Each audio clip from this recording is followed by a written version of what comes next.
Hey, what's up, guys? So, the 2022 Megatin Tin of the Pharaoh's Gods are actually finally getting officially released on September 14th for official tournament store launch, and then the launch worldwide is going to be September 16th. So, this is going to be pretty hype. MSRP is about $22 a tin, but you can get them for relatively cheap on gamerschoice.com, and you can use pack 5 for 5% off. So, I wanted to talk about this because I believe people are going to be purchasing the tins. They might not know what to pick up. So if you're a new player or even a player currently active, I have some recommendations for you all. First things first, here is a spreadsheet that I've highlighted of all the cards I think you should basically auto pick up, and you can get all of them at gamerschoice.com right now, and if you use pack 5 you get 5% off. But these are the cards that I recommend, and I'll tell you why. So Ash Blossom is going to be in the Prismatic Secret rarity, which is considered probably the second highest rarity of Ash Blossom. For many players, this is going to be one of the most liquid investments that you can get. Ash Blossom is an absolute staple in almost every format that we've played in. This card is so iconic. You're essentially never going to be regretting this purchase. Ash Blossom is just a really good staple. It's one of those things that you want to have in your staple binder. So all the cards that I listed here are cards that you just want to have in your binder in case they ever come up one day, in case you have like future formats. You don't want to be scrambling to buy staples, and it will make the overall cost of you buying deck cores in the future relatively cheaper, because you don't need to purchase these staples anymore, because you just buy them once and just hold on to them. The second one is Book of Lunar Eclipse. It's a super rare. It shouldn't be too expensive. Super rares and Megatin sets are relatively quite cheap, but this card might be good one day, so I'd rather just have it and be rather safe than sorry. I would just purchase this card. The next card is Crossout Designator. This card is an absolute staple. It has its formats. It comes and goes, but it's an absolute powerhouse. We've seen how crazy this card can be, especially when there's like 1-2 deck formats. So I would highly recommend you pick this card up as well. It comes in the Prismatic Secret rarity, which is an absolute beauty. I'm going to be picking this up myself because it's a nice upgrade from the ultra rare from last year. Sided Crosswipe. It's a good staple if you play or like cyber strategies. Not necessarily like a must-have, but it's a common. So I would just get 3, put it in your binder. Next is going to be Dark Ruler No More. This card is like absolutely insane. It might even be cheaper than the common when it gets released. Who knows? I could be absolutely wrong on that, but it's an ultra rare, and it's a card that people are literally main decking right now in today's format. But it has a lot of ranges across multiple formats, and it's definitely a card that you would want to have in your arsenal, in your staple binder, for sure. The Megatin is a really great way to build that staple binder. It's one of my favorite things to do. So be able to go to an event, have a binder, like a small binder you bring with you, just has 3x of every card that you need, and all you need to do is just buy cores now. We have Dimensional Shifter, which is a insanely powerful hand trap. We've seen this card be used in like the Flouanderies strategy. We have it seen it used in the Exorcister strategy. Shifter is just an absolutely crazy card. I think people are playing it in spread at some point too, and for many decks, this card can essentially turn skip your opponent. So definitely pick it up. Diviner of the Herald. This one is an auto cop in my opinion. There's a set that's coming out relatively soon that's going to release Yugioh cards, and what those cards do is they're essentially synergistic with Diviner of the Herald. Diviner of the Herald through a normal or a special summon can send any fairy monster from your deck to the graveyard or the extract to the grave, and one of the cards you can send in upcoming sets is the Yugioh cards. The Yugioh card says they're fairy monsters that when they're sent to the graveyard, they mill 5 cards from both players. So Diviner of the Herald by itself, one normal summon, just mills 5 cards from your deck. That's absolutely bonkers. It's also a tuner which gives you access to Helk lines. You can go Helk into another Diviner, overlay the 2, make Gigantic, yada yada yada. It's gonna get pretty wild. You definitely want to have this card and pick it up for sure.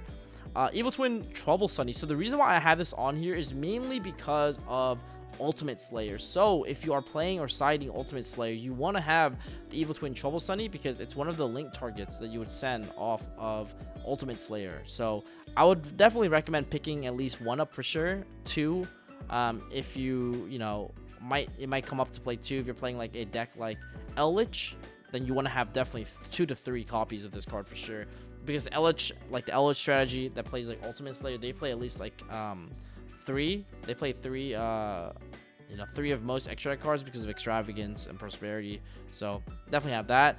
Forbidden Droplet. This card is a must-have. This card is like it is format warping sometimes how powerful Forbidden Droplet is. It's literally in the card text. It's forbidden. Like that's what the card is. That's how crazy the card is. Like the fact that your opponent cannot respond based on the card type you send off this card is absolutely wild. Definitely get 3 of Forbidden Droplets for sure if you can. It's definitely going to be on the higher end, but I mean, it used to be at a $120 price point. So the fact that it's dramatically lower now, it's definitely a godsend. So Ghost Spell and Haunted Mansion, Secrets Prismatic slot, which is awesome. The other rarity that we currently have is from Flames of Destruction. And in that, it comes out as a regular secret rare. But Ghost Spell Prismatic Secret is absolutely an amazing staple. It's amazing right now in modern Yu-Gi-Oh, and it has a lot of, it comes up every now and then. A cool interaction with Ghost Spell is that you can actually bell the effect of Totally Awesome to negate like one of your normal summoned monsters effect, because it has the potential to summon it back from the graveyard and set it. So yeah, Ghost Spell is a crazy card. It's actually a card I would even consider main decking right now. That's how good the card is, to be quite honest with you. Ghostmore is a super rare. It should be relatively super cheap, so it's an easy staple 3 of for sure.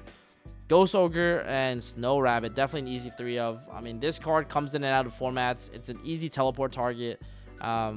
Just a good card to have. Like I don't think you can ever regret Ghost Ogre. If against Sprite, like this card was actually really good earlier on in the format, but it got a lot worse progressively as more tier players are rising up from the ranks. But I think it's a good card you'll want to have.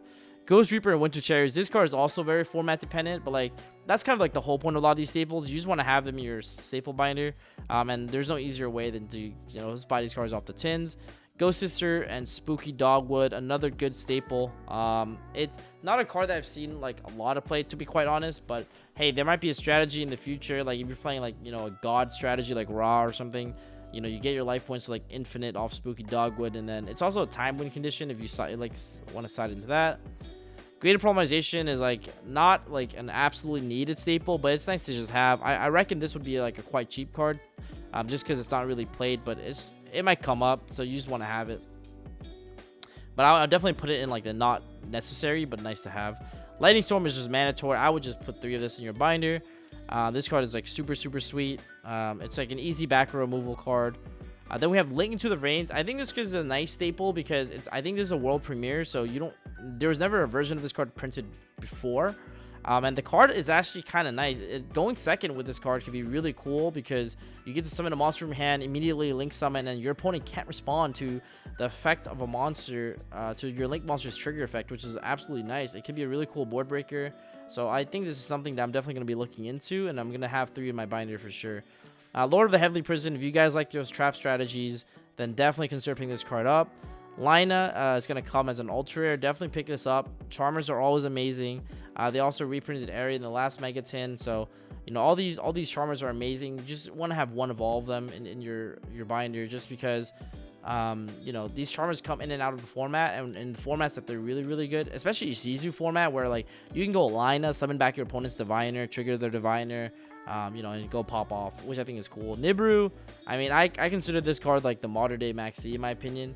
Obviously it's there's literally an engine design around Nibiru right now, but I just thought this card was like so insane when it first got released at the end of 2019 during their 2019 Megatin season, that this card I thought just warped like the format. Like now decks have to be wary of can I push through 5 summons, like can a nib on 5 summons, can I push through nib, and that's like was a really big concern for a lot of decks.